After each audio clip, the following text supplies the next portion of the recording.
नमस्कार, pulse 24 news देख रहे हैं आप और आपके सामने हाजिर हूं मैं आफरीन बानो। वक्त हो गया है नेशनल बुलेटिन का, लेकिन उससे पहले एक नजर इस वक्त की हेडलाइंस पर। उत्तराखंड के केदारनाथ के लिए फिर शुरू हुई हेली सेवाएं। 4 धाम के लिए संचालित होगी हेली सेवा। केदार घाटी में हुए हादसे के बाद से बंद थी सेवा। राजस्थान के पायलट राजवीर सिंह चौहान को दी गई अंतिम विदाई। पत्नी ने नम आंखों से अपने पति को किया विदा। केदारनाथ हेलीकॉप्टर हादसे में गई थी पायलट की जान। दिल्ली में बीजेपी प्रवक्ता शहजाद पूनावाला का बयान, कहा कांग्रेस झूठों की डीलर और फर्जी खबरों की फैक्ट्री, झूठ बोलना उनकी विशेषता बन गई। पटना में आरजेडी नेता तेजस्वी यादव का मौजूदा सरकार पर निशाना। आगामी विधानसभा चुनाव को लेकर किया जीत का दावा। कहा प्रदेश सरकार से परेशान हो चुकी है जनता। अंबेडकर नगर में सीएम योगी आदित्यनाथ ने की पीएम मोदी की तारीफ। कहा विकास और विरासत का अद्भुत संगम देश को दे रहा है नई पहचान। 8 वर्षों में दंगा मुक्त हुआ उत्तर प्रदेश। अब खबरें विस्तार से।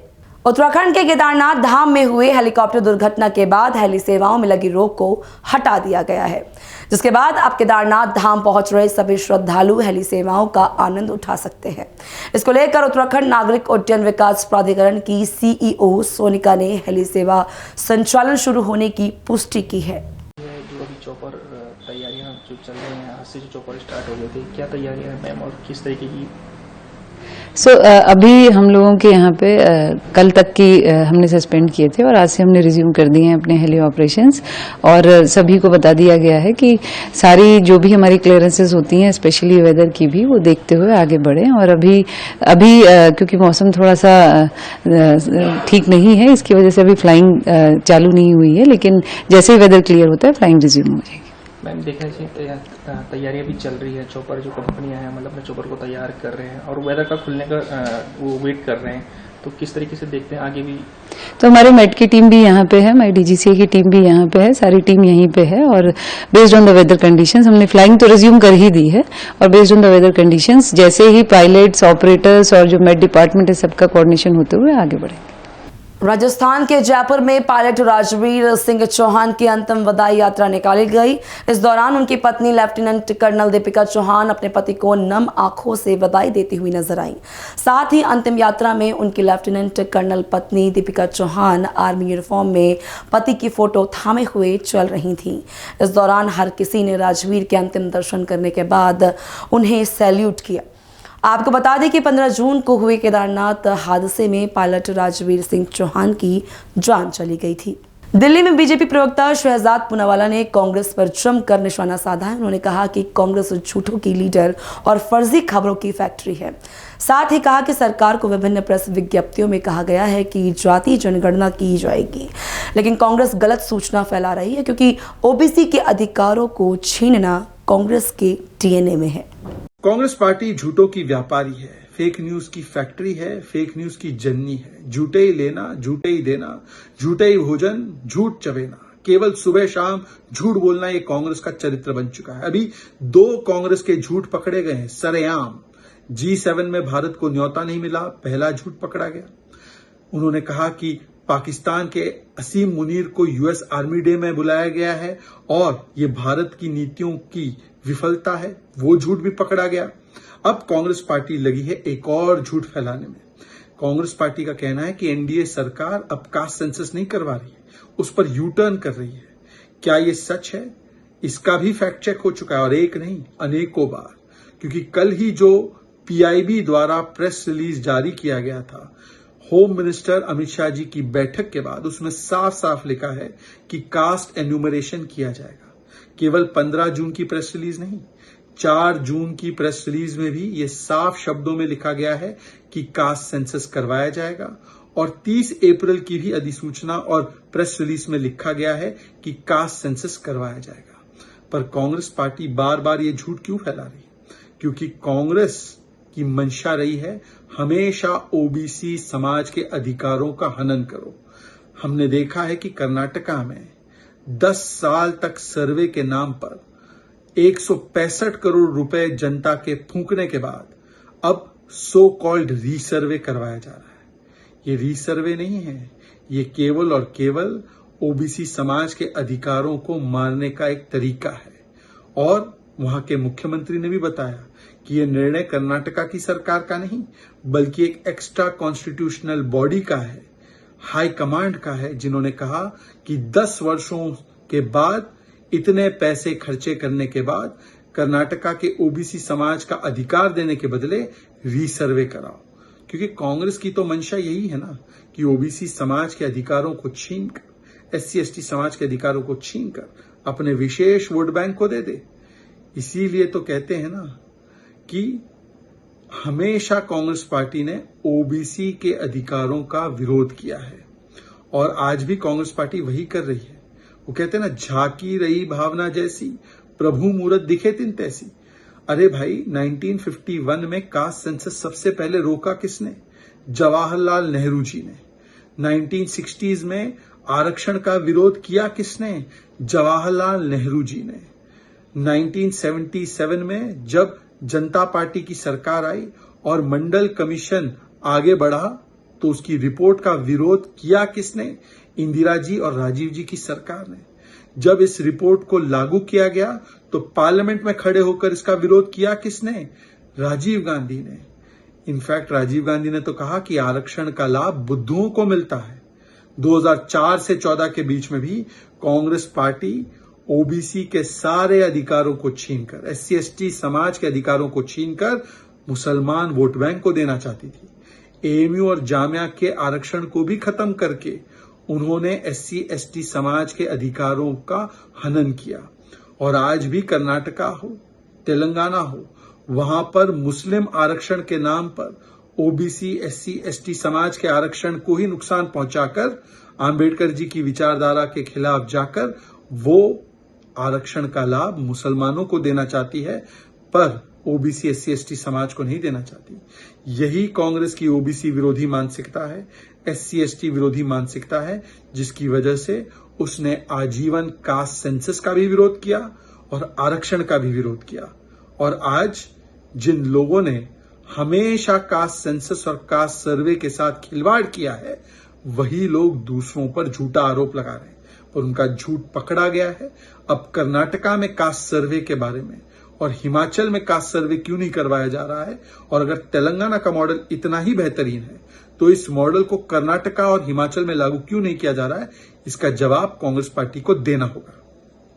पटना में आरजेडी नेता तेजस्वी यादव ने आगामी विधानसभा चुनाव को लेकर प्रदेश सरकार पर तंज कसा है।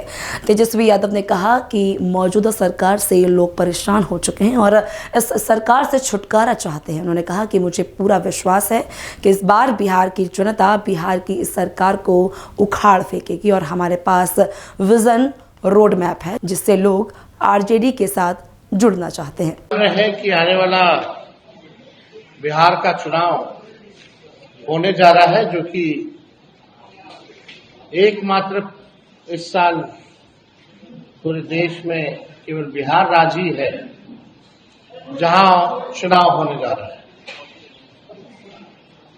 20 साल से जो मौजूदा सरकार है,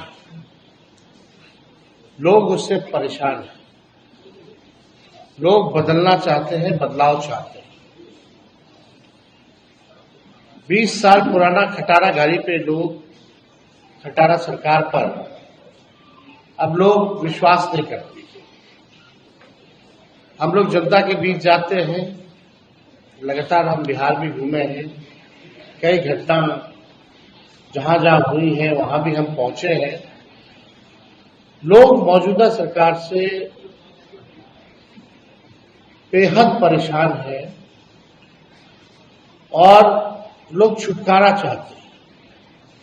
माननीय मुख्यमंत्री अचेत अवस्था में है, सरकार के लोग भ्रष्टाचार में डूबे हुए हैं। परिवारवाद को जिस प्रकार से आयोग हो या कहीं भी एडजस्ट करने का मौका मिलता है तो मौजूदा सरकार में भुजा पार्टी वाले लोग अपने परिवार को एडजस्ट करते हैं। हम लोग नए सोच के हैं, नया बिहार बनाना है, तेजी से बिहार को आगे ले जाना है, अव्वल राज्यों में ले जाना है।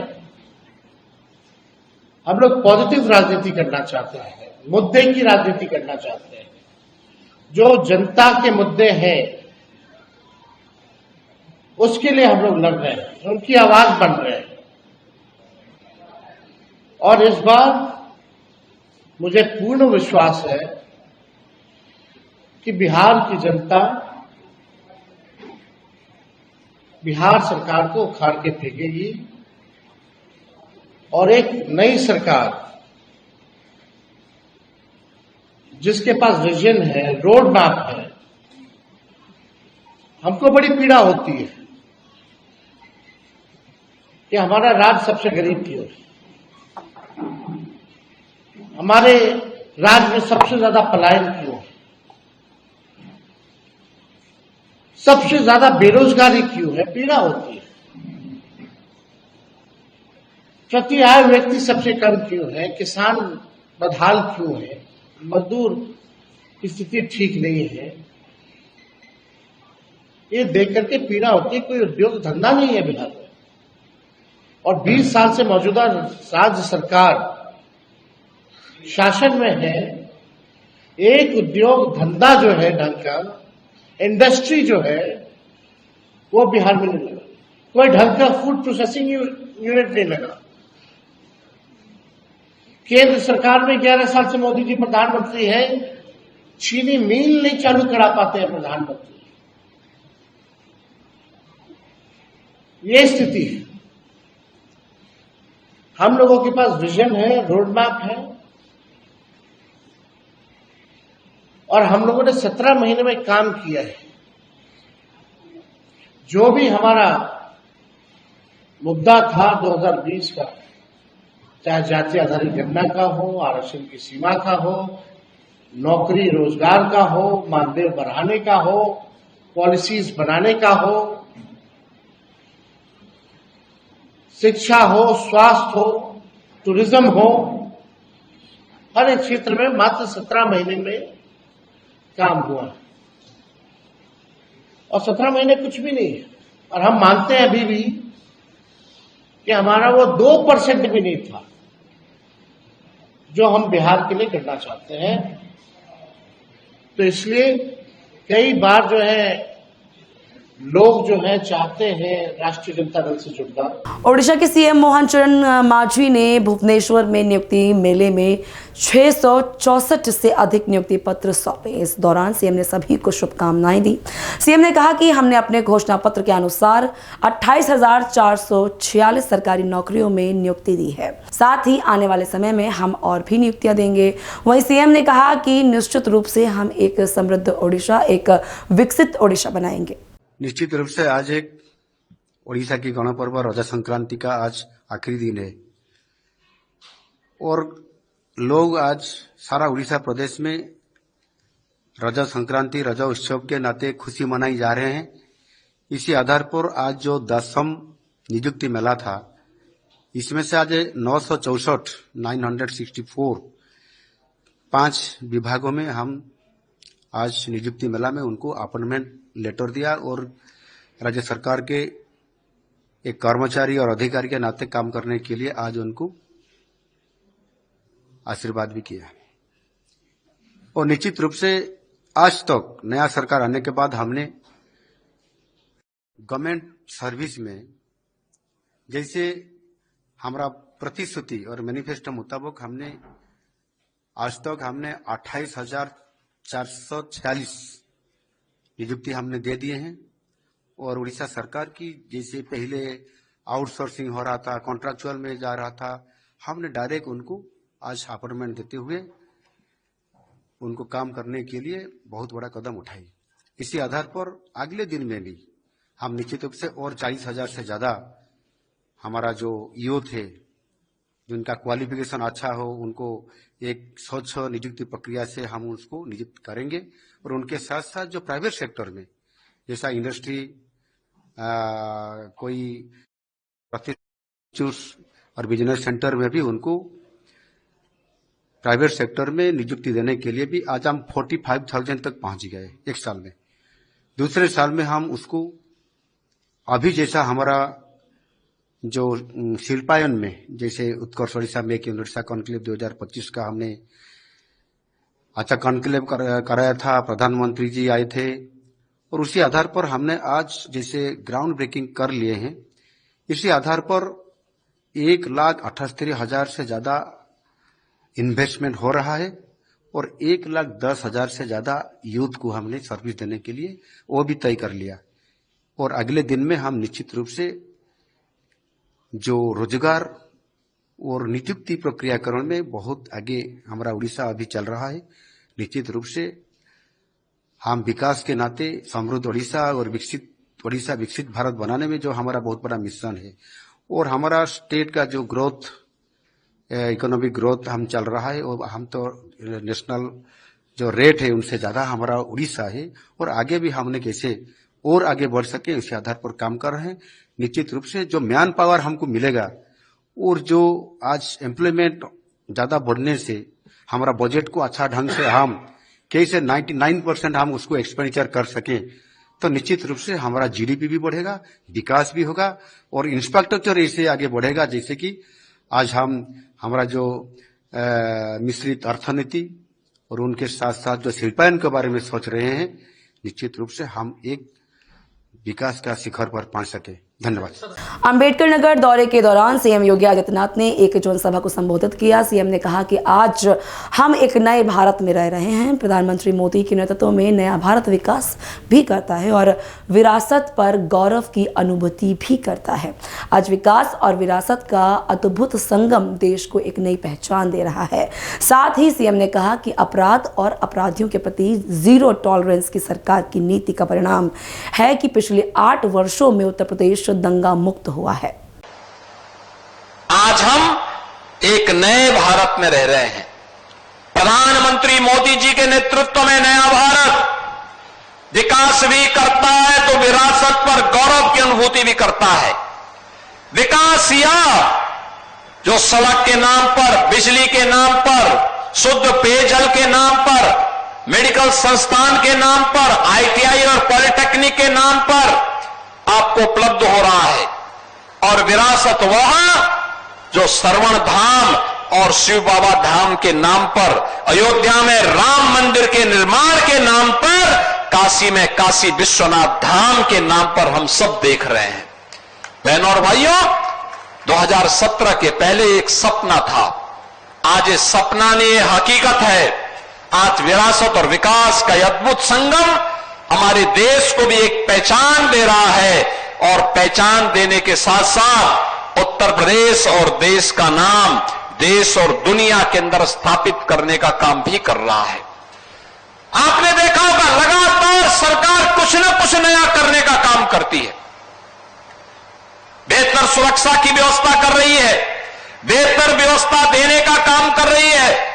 राजस्व वादों के समाधान की दिशा में सरकार के द्वारा उठाए गए कदमों का परिणाम है कि चाहे वह पैमाइश का मामला हो, वरासत का मामला हो, लैंड यूज का मामला हो, नामांतरण का मामला हो, एक समय सीमा तय कर दी गई, इतने दिन के अंदर ये होना ही है। अगर नहीं होगा तो जिसको करना था उसकी जवाबदेही तय हो जाती है। बहनों और भाइयों, एक गरीब को न्याय मिले, एक कमजोर को न्याय मिले, हर बेटी सुरक्षित हो, हर व्यापारी सुरक्षित हो, हर नागरिक के सामने सुरक्षा का कोई संकट खड़ा ना हो।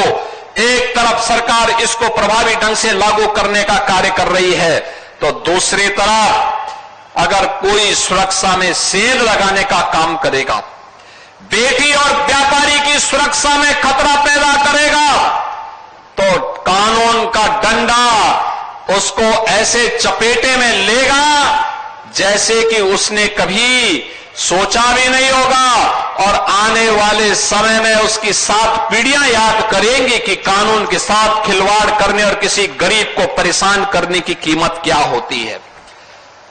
आज उसी का परिणाम है, अपराध और अपराधियों के प्रति जीरो टॉलरेंस की सरकार की नीति का परिणाम है कि बहनों और भाइयों, पिछले 8 वर्ष में उत्तर प्रदेश के अंदर दंगा मुक्त उत्तर प्रदेश हुआ है।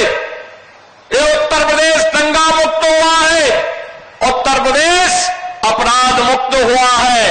उत्तर प्रदेश विकास की एक नई ऊंचाई को प्राप्त कर रहा है। उत्तर प्रदेश में सावन से पहले मनकामेश्वर मंदिर में सख्त ड्रेस कोड लागू किया जाएगा। इसी को लेकर मंदिर के पुजारी श्री धरानंद महाराज ने कहा कि हाल के दिनों में देखा गया है कि कई भक्तों के रीति रिवाज लगातार बदल रहे हैं। भक्तों के लिए एक प्रतिबंध लगाया गया है कि सावन के दौरान रुद्राभिषेक करने वाले पुरुषों को धोती और महिलाओं को साड़ी पहननी होगी। आप जिस स्थान पे हैं श्री श्री मनकामेश्वर महादेव मंदिर है। अति प्राचीन स्थान है और लाखों श्रद्धालुओं की आस्था इस मंदिर से जुड़ी हुई है। अभी इस बीच ये देखा गया है कि जो पूजन करने का तरीका है कहीं ना कहीं श्रद्धालुओं का लगातार बदलता जा रहा है। उसको देखते हुए चूंकि अब सामने सावन भी है और इसमें जो है बहुत श्रद्धालु लाखों श्रद्धालुओं का जमावड़ा इस मंदिर में रहता है और उसमें रुद्राभिषेक करते हैं लोग, तो उसी पर जो है प्रतिबंध लगाया गया है कि रुद्राभिषेक के समय लोग जो भी व्यक्ति रुद्राभिषेक करेगा उसको धोती पहनना अनिवार्य होगा, महिलाओं को साड़ी पहनना और सूट पहनना अनिवार्य होगा। क्योंकि अभी देखा गया है कि लोग पैंट जीन्स और बेल्ट लगाकर ही पूजन रुद्राभिषेक करना शुरू कर देते हैं। कहीं न कहीं परंपराओं के साथ खिलवाड़ हो रहा है, इसलिए कड़ाई से इसका पालन सावन से कराया जाएगा और ये निरंतर आगे भी जारी रहेगा। देखिए, इसके लिए तो पहले भी मंदिर प्रबंधन ने रोक लगा रखी है कि जो कटे पिटे कपड़े आते हैं और जो भद्दे कपड़े पहनकर आते हैं उस पर रोक लगा रखी है। जो फुल पैंट होता है, शर्ट होती है, उसको पहन के आना चाहिए। हाफ पैंट पहन के नहीं आना चाहिए पुरुषों को। और महिलाओं को भी जो परिधान है उनका जो है सूट है, साड़ी है, इन सब को पहनकर ही पूजन करना चाहिए। जब ही जिस फल की प्राप्ति के लिए आप पूजन किया जा रहा है, अगर उसका गणवेश और परिधान ही नहीं होगा तो उस फल की प्राप्ति नहीं होगी। इसलिए इस पर तो पहले से भी रोक जारी है और वो लगातार चल रहा है। सावन में जो रुद्राभिषेक का क्रम है उसमें भी रोक लगा दी गई है, क्योंकि अब लोग जो है पैंट पहन के ही रुद्राभिषेक करना शुरू कर दिए थे। अधिकतर लोग जो है इस पर अंकुश लगाने की जरूरत थी, इसलिए सावन से यह प्रतिबंध जारी होगा जो निरंतर चालू रहेगा। और रुद्राभिषेक के समय जो भी पुरुष होगा उसको धोती पहनना अनिवार्य होगा और महिलाओं को साड़ी पहनना। फिलहाल नेशनल बुलेटिन में मेरे साथ बस इतना ही। मुझे दीजिए इजाजत और देश और दुनिया की तमाम बड़ी खबरों से जुड़े रहने के लिए देखते रहिए पल्स 24 न्यूज़। नमस्कार।